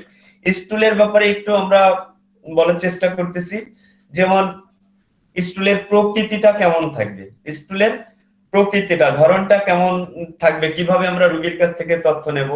যেমন দেখা গেছে তার যে স্টুলটা ক্ষতকর, হাজাজনক। এখন ক্ষতকর, হাজাজনক কি, তার যে স্টুলটা যখন নিঃসরণ হয়, আমরা অনেক ছোট বেবি পাই, ছোট বেবি একেবারে ইনফ্যান্ট, যারা 1 মাস 2 মাস বা 3 এরকম সময়ের আমরা কিছু বেবি এরকম পাই। আমরা গ্রামে তো প্র্যাকটিস করি, এখানে পাওয়া যায়। কিছুটা হাইজিনের কারণে, হাইজিনাল ত্রুটির কারণেও এরকমটি হয়, এটা আমরা জানি। তো বিশেষ করে দেখা যায় বাচ্চাদের রেকটামটা একেবারে রক্তিম হয়ে যায়, ক্ষতকর হয়ে যায়। এখানে কিছুটা যারা আমাদের কাছে নিয়ে আসে, আমরা দেখলেই বুঝতে পারি বাচ্চাটাকে যেভাবে বাচ্চাটার জন্য হাইজিন অবলম্বন করার প্রয়োজন ছিল সেটা করে না। সেক্ষেত্রে আমরা সে ধরনের পরামর্শও দেবো, আর যে ড্রাগ আসে আমরা সেটা দেবো। তো সেক্ষেত্রে দেখা গেছে পরিবর্তনশীলতা, স্টুলের পরিবর্তনশীলতা, বাচ্চার বয়স 3 মাস 4 মাস 5 মাস 6 মাস কি 1 বছর। তো রোগী কমপ্লেন করলো যে ডাক্তার সাহেব সকালে পায়খানা করলো একরকম, দুপুরবেলা দেখলাম একটু ভালো, তাই ভাবলাম আর ডাক্তারের কাছে যাব না, কিন্তু বিকাল বেলা দেখি আবার খুব খারাপ অবস্থা। তো এরকম কয়দিন, ডাক্তার সাহেব যখনই ওর সমস্যা হয় প্রায় এরকম হয়, সকালে একরকম পায়খানা করে, 10টার দিকে একরকম পায়খানা করে, 12টার দিকে একরকম করে, রাত্রে আর একরকম করে, এ মনে হয় যেন এই ভালো হয়ে গেল, আবার দেখি যে না ভালো না। এই যে স্টুলের যে চেঞ্জেবল, পরিবর্তনশীলতা, এই কথাগুলো কিন্তু আমরা তাদের কাছ থেকে নিতে পারি। অন্তত বাচ্চার মা বা যারা নিয়ে আসছে যারা, তাদের কাছ থেকে এসে বললো ডাক্তার সাহেব আমার বাচ্চার পাতলা পায়খানা হচ্ছে, আমার বাচ্চা আজকে সারাদিনে 7বার 8বার পায়খানা করছে। তো আমরা একটু জিজ্ঞেস করতে পারি যে আসলে এই যে 7বার 8বার পায়খানা করলো এটা কি একই রকম ছিল, কালার কি প্রত্যেকবার একরকম হয়েছে? না না ডাক্তার সাহেব, সকালবেলা পায়খানা করলো হলুদ, তারপরে একবার পায়খানা করলো সাদা, তারপরে একবার পায়খানা করলো হলুদ আকৃতির, এরকম বিভিন্ন ধরনের। এই আপনার কাছে আসার আগে যে পায়খানা করলো সেখানে দেখলাম কিছুটা রক্তের সিটা সিটা, তাই তাড়াতাড়ি ভয় পেয়ে গেলাম, তাই আপনার কাছে নিয়ে আসলাম। তাহলে দেখেন এখানে কিন্তু সেই রক্তের সিটা না দেখলে কিন্তু সে আমাদের কাছে নিয়ে আসতো না। আর আমরা যদি এই প্রশ্নটা না করতাম যে এই যে 7-8বার পায়খানা করলো তো এটা কেমন ছিল, তো সে যদি বলতো যে 7-8বার পায়খানা করছে, আমরা এগুলো শুনে কি করব? আমরা যারা প্যাটেন্ট দেই যে ডায়াবেটিস অ্যাডাল্ট, এগুলো তো আমরা জানি, এসব প্যাটেন্ট দিয়ে দিতাম বা আদার্স কিছু দিয়ে দিতাম, বায়োকেমিক দিয়ে দিতাম বা মাদার দিয়ে দিতাম। কিন্তু যখন আমরা এইভাবে প্রশ্ন করতে পারবো তখন কিন্তু আমরা রোগীর কথা শোনার পরে একটা ভালো ড্রাগে চলে আসতে পারবো। এই বিষয়গুলো আমরা চেষ্টা করব। যেমন স্টুলটা ক্ষুদ্র ক্ষুদ্র টুকরা টুকরা করে ভাগ করা থাকে। আবার রোগী বললো যে ডাক্তার সাহেব কেমন পায়খানা করে, একদম কাদার মতো, দেখলে আমার ভয় লাগে, বাচ্চা কেমন একদম কাদা কাদা পায়খানা করছে। তো এই যে বিষয়গুলো এইভাবে আমাদের তার কাছে জানতে হবে। পায়খানার ধরনটা কেমন, ছানা কাটার মতো হতে পারে, চর্বিযুক্ত হতে পারে, স্তরে স্তরে গঠিত হতে পারে, চ্যাপ্টা হতে পারে, লার্জ টাইপ হতে পারে অর্থাৎ বৃহৎ হতে পারে, লম্বা সরু হতে পারে, চটচটে হতে পারে, পুজের মতো হতে পারে।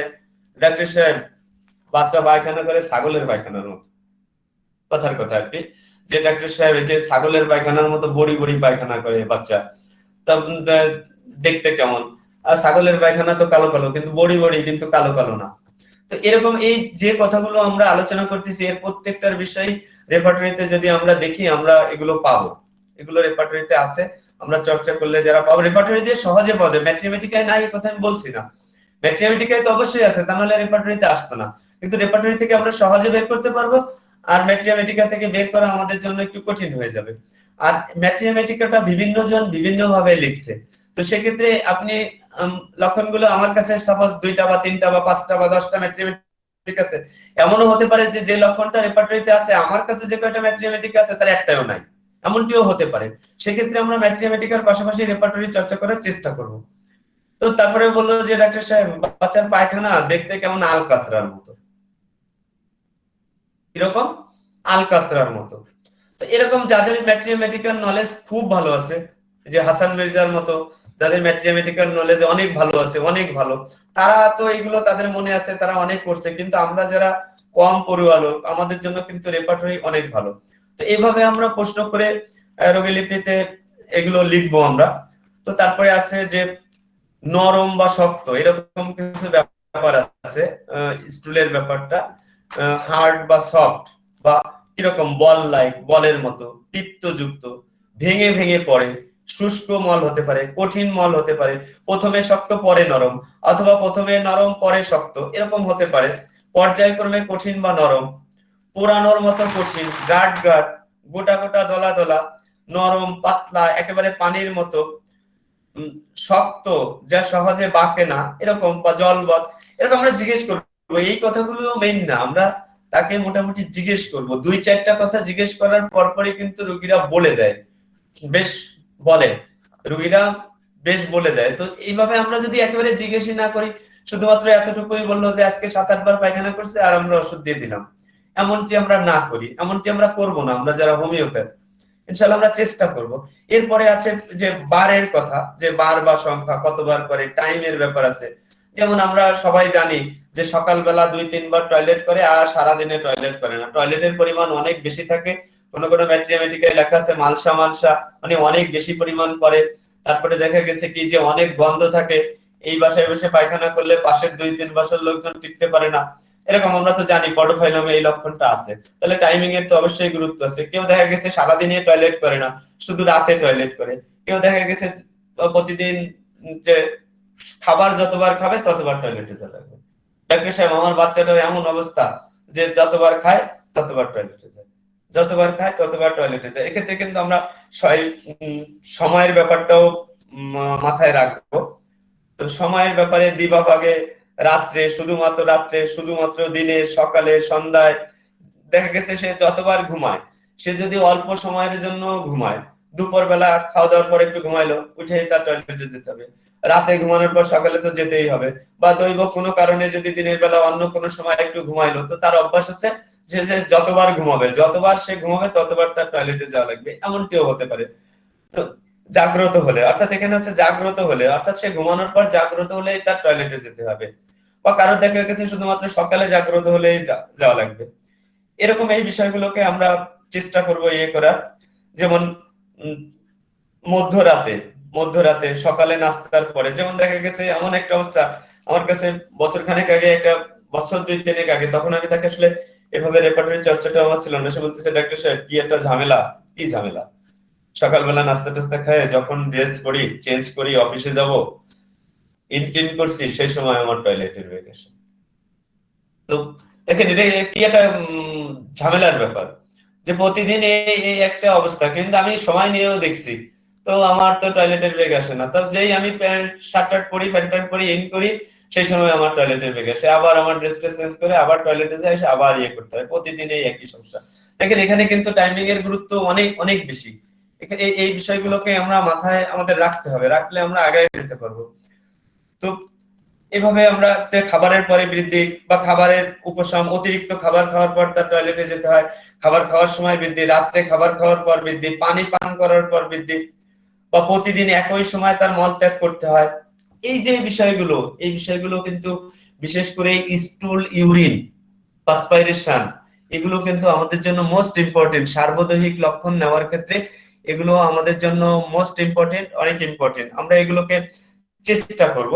এবার স্টুলের যে কালারটা আছে, কালারটা যদি আমরা একটু কালার বলে ফেলছি, কিছু কালার কিরকম হতে পারে, ছাই বর্ণের হতে পারে, কালো হতে পারে, রক্তাক্ত হতে পারে, নীল হতে পারে, বাদামি বর্ণ হতে পারে। আমরা চেঞ্জেবলটা যখন বলছি তখন এগুলো বলছিলাম যে তার সকালে একরকম করে, বিকালে একরকম করে, কিন্তু এটা সকাল বিকালের ব্যাপার না, এটা হচ্ছে সে সব কন্টিনিউ এরকম হয়, যে দেখা গেছে তার কালো পায়খানা হচ্ছে, তার রক্তাক্ত পায়খানা হচ্ছে, তার নীলাভ পায়খানা হচ্ছে, বাদামি বর্ণের পায়খানা হচ্ছে, ক্লে কালার্ড লাইট পায়খানা হচ্ছে, কাদার মতো হচ্ছে, ক্রিমের মতো হচ্ছে, কালচে বর্ণের হচ্ছে, সবুজ বর্ণের হচ্ছে, হালকা রঙের হচ্ছে, সাদা রঙের হচ্ছে, এরকম বিভিন্ন, এগুলো শেষ নেই। তো আমরা একটু চেষ্টা করব, যার কমপ্লেইন অনুসারে আমরা তাদের কাছে চেষ্টা করব এই তথ্যগুলো নেওয়া। আমরা যেগুলো বলতেছি এগুলো সব রেপার্টরিতে আছে, রেপার্টরিতে একটু সাজানো আছে, ম্যাথমেটিকাতে ওইভাবে সাজানো নেই, যে রেপার্টরি থেকে বের করলে আমাদের জন্য সহজ হয়ে যাবে। আর রেপার্টরি চর্চা করলে আমরা রোগীকে প্রশ্ন করতে পারবো, সবচেয়ে বড় ব্যাপার হচ্ছে রেপার্টরি চর্চা করলে আমরা রোগীকে প্রশ্ন করতে পারবো, তা নাহলে আমরা রোগীকে ওইভাবে প্রশ্ন করতে পারবো না। তারপরে হচ্ছে এই স্টুলের যে বিষয়টা আছে, যে গন্ধটা কেমন, যেমন খুব গন্ধ নাই, স্টুলে তো নরমালি গন্ধ হয়, কোনো গন্ধ নেই, অনেকের কাছে প্রচন্ড দুর্গন্ধ থাকে, যেমন যে নাইট্রিক অ্যাসিড যদি টয়লেট থেকে বের হয়, তো দেখা গেছে তো অনেক 2-3 বালতি পানি না ডাললে তো সে গন্ধ আর যায় না, এরকম একটা অবস্থা আছে। তো এরকম পচা গন্ধ, টক গন্ধ, তো এরকম যে গন্ধের যে বিষয়টা আছে, রোগী বললো যে পায়খানায় দুর্গন্ধ আছে, হ্যাঁ দুর্গন্ধ আছে, কিরকম দুর্গন্ধ আর জিজ্ঞেস করলাম না, এই দুর্গন্ধই লিখলাম। তো আমরা যদি জিজ্ঞেস করার পর রোগী যদি বলে যে না ডাক্তার সাহেব বেশ টক টক গন্ধ আসে, বেশ টক টক গন্ধ আসে, তো দেখেন আমরা কিন্তু একটা ভালো জায়গায় পৌঁছায় যেতে পারবো। কি রোগী বললো যে পচা গন্ধ আসে, তো এরকম যদি আমরা শুধু গন্ধ আছে কিনা এইটুক শুনে যদি থেমে যাই, তাহলে তো আমরা একটা মানে হোমিওপ্যাথি মানে কি চুলসরা বিচার করতে হবে। বিষয়টা কিরকম, একটু অন্যভাবে বলি, বিষয়টা হচ্ছে আমার চেম্বারের চাবি আমি নিয়ে যাইনি, বা আমার চাবিটা কোনোভাবে আমি হারায় ফেলছি, তো আমার শাটারের তো তালা খুলতে হবে। তো আমার এই বাজারে মনে করেন যেখানে আমরা প্র্যাকটিস করি, জাস্ট একটা উদাহরণ, যে 50 জন আছে বা 100 জন আছে, প্রত্যেকের একটা চাবির দলা আছে বা চাবির একটা রিং আছে, যদি ধরে নেই প্রত্যেকের 5টা করে চাবি আছে, তো 100 জন থাকলে 500 চাবি আছে, বাট এই 500 চাবির একটা চাবিতেও আমার তালা খুলবে না। এই 500 চাবি দিয়ে যদি আমি ট্রাই করি, তো আমার শাটারের তালা খুলবে না। তো হোমিওপ্যাথি হচ্ছে এমন একটা বিষয়, যে চাবি দিয়ে তালা খুলবে সেই চাবি দিয়েই তালা খুলতে হবে। এই জন্য আমাদের এই লক্ষণগুলো যদিও একেবারে সাধারণ কথা মনে হচ্ছে, কিন্তু আসলে সাধারণ না। তালা খোলার জন্য সঠিক চাবিটা যদি না হয়, তাহলে কিন্তু তালা খুলবে না। সেজন্য আমাদেরকে একটু বিস্তারিত জানতে হবে, বিস্তারিত করতে হবে। তো সময় শেষ, আমি হ্যাঁ সময় শেষ। তো এই যে স্টুলের এই পর্যন্ত মোটামুটি আল্লাহ পাক আমাকে যতটুকু তৌফিক দান করছে সেভাবে বলার চেষ্টা করছি। আপনারা আমার সাথে থেকে আমাকে উৎসাহিত করছেন, তো সকলকে ধন্যবাদ। সবাইকে আল্লাহ পাক সুস্থ রাখুক, আমাকেও সুস্থ রাখুক। ধন্যবাদ সকলকে, আল্লাহ হাফেজ। যদি এই যে বিষয়টা আমাদের আলোচনা হয়েছে এই রিলেটেড কোনো প্রশ্ন থাকলে করতে পারেন, আমি জানি না উত্তর দিতে পারবো কিনা।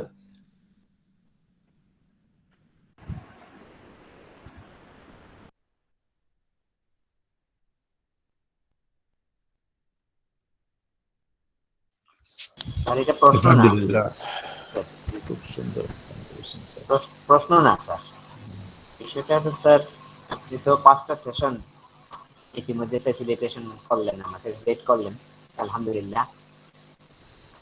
অনেক জানার বিষয়। আসলে যখন আমাদের কাছে রোগী আসে তখন তো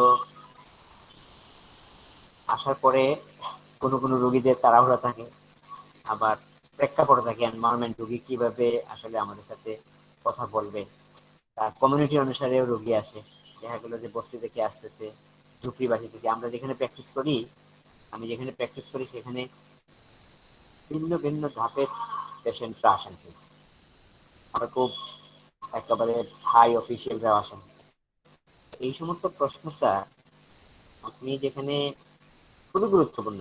প্রতিটা আমাদের তো আমরা এত প্যাথোলজিক্যাল এইটাই আমাদের থেকে প্যাথোলজি বের করে নিতে পারি, আমরা ওষুধটা বের করে নিতে পারি। আবার ক্রনিক পেশেন্ট হলেও আমাদের অনেক বিষয় জানা আছে, এখান থেকে নেওয়ার আছে। তার এগুলো আরো একটা শর্ট ক্লাস করে আপনি আমাদেরকে কি আরো উপস্থাপনার সুযোগ আছে কিনা, আমি সবার কাছে বলতে চাচ্ছিলাম এটা আর কি, যে খুবই গুরুত্বপূর্ণ বিষয়। এই একটা সময়ের সাথে, পরিবেশের সাথে, আবহাওয়ার সাথে, শিশুদের অবস্থা, বয়স ভিত্তিক ভিন্ন ভিন্ন ভাবে এই ধাপগুলো আসে স্যার, ভিন্ন ভিন্ন ভাবে আসে।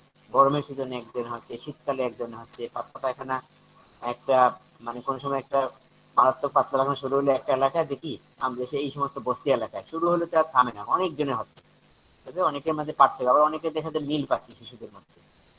আবার এই শীতকাল আসতেছে, শিশুদের আজকেই শীত পাইলাম রোগীরা 1 মাসের বাবু, জ্বর এসে গেছে অলরেডি, ঠান্ডা। স্যার এগুলো স্যার কত সহজ করে বলছেন, অনেক কিছু তো বলিয়েছি স্যার, মনেও নেই সঠিক কথা বলতে গেলে। আবার আমাদের মধ্যে অনেকে একেবারে নতুন। এই কথাগুলো স্যার আপনি তো স্যার বহু বছরের আপনার অভিজ্ঞতার ফসল আজকে আমরা একসাথে পাইলাম, পাচ্ছিও। আর আমরা হয়তো কিছু ক্যাচ করতে পারছি, আবার অনেকে একেবারে নতুন।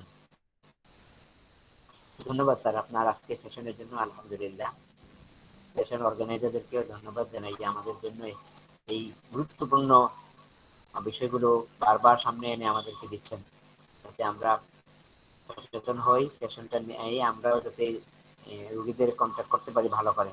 রোগীকেও তো বুঝতে হয় স্যার। ধন্যবাদ স্যার। স্যার এখন আমরা একটু বিশেষ করে প্রাথমিক অবস্থায় যদি আমরা একটু সময় নিয়ে, যদি একটু রোগী কম দেখেও যদি আমরা রোগীর কাছ থেকে একটু রোগীলিপিটা করার চেষ্টা করি, এমন একটা সময় আসবে চেম্বারে রোগী ঢুকলে 2-4 কথা বলে 2-4 কথার মধ্যে গুরুত্বপূর্ণ রুব্রিক্স পাওয়া যাবে, কিন্তু সেটা একটা সময়ের ব্যাপার। কিন্তু প্রাথমিক অবস্থায় আমরা যদি একটু বিস্তারিত নেওয়ার চেষ্টা করি, তাহলে একটা সময় দেখা যাচ্ছে রোগী চেম্বারে ঢোকা, এমন অনেক সময় দেখা যায় চেম্বারে ঢোকার সাথে সাথে ওষুধ সিলেকশন হয়ে যেতে পারে। তো সেই সময়টা আসতে আমাদের সময় লাগবে, আমাদের প্রত্যেকেরই সময় লাগবে। আমরা সবাই নতুন, জাস্ট এই গুড নাইটের মাধ্যমে আমরা সবাই শেয়ার করতেছি, একসাথে পড়তেছি। গুড নাইট আমাদেরকে অনেক দূর আগায় দেবে, এটাই প্রত্যাশা। স্যার একটা বিষয় হলো স্যার, আপনার সাথে আমি একমত, এবং এখানে যারা আছেন আমাদের সম্মানিত চিকিৎসক বৃন্দ এবং অনেক নবীন চিকিৎসক, আবার অনেক নতুন যারা পড়াশোনা করতেছেন কিন্তু তারা স্টুডেন্ট বলতে পারে, কারণ আফটার ওনাদের completion of degree or diploma then আমরা ওনাদেরকে চিকিৎসক বলবো। এখানে স্যার যে বিষয়টা হচ্ছে যে আমাদের তো বিষয়টাকে আমি বলছিলাম যে কিভাবে আরো সুন্দর করে এটাকে শর্ট করা যায়। শর্ট করার কোনো ব্যবস্থা আছে নাকি স্যার, অথবা আপনার যদি লিখিত কিছু থাকে যেটা আমরা সহজে পেতে। আপনি তো খুব চমৎকার করে উপস্থাপনা করেন, এটা আমাদের হৃদয়ে যায়, কিন্তু আবার কিছুক্ষণ পরে ভুলেও যায়, এটাও ঠিক। মানে রোগী দেখতে দেখতে হয় আবার। যেমন স্যার আজকে একটা পেশেন্ট আসলো, এত দ্রুত সে বলতে চাচ্ছে, কিন্তু তাকে ইকবাল স্যার, আলহামদুলিল্লাহ খুব ভালো স্যার।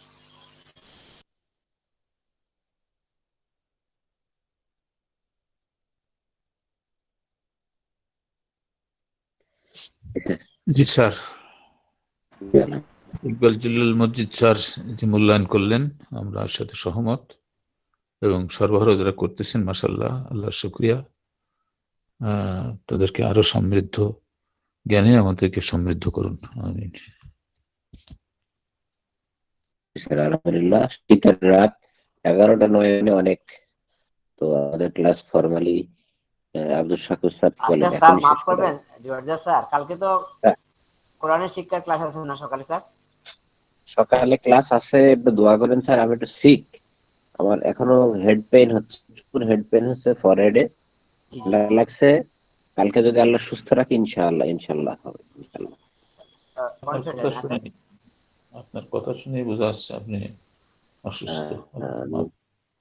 দোয়া করবেন অবস্থা আসলে খুব একটা। তার সকাল আসতে আসতে আল্লাহ পাক আপনাকে সুস্থ করে দেবেন, আমরা সবাই আমিন বলি। সকালের প্রোগ্রামটা ইনশাআল্লাহ হবে। সাখাওয়াত স্যার একটা ভালো প্রোগ্রাম শুরু করছে, আপনারা অবশ্যই এখানে জয়েন করতে পারেন। সাখাওয়াত স্যার, আসসালামু আলাইকুম। ওয়ালাইকুম আসসালাম ওয়া রাহমাতুল্লাহ। ভালো আছেন স্যার?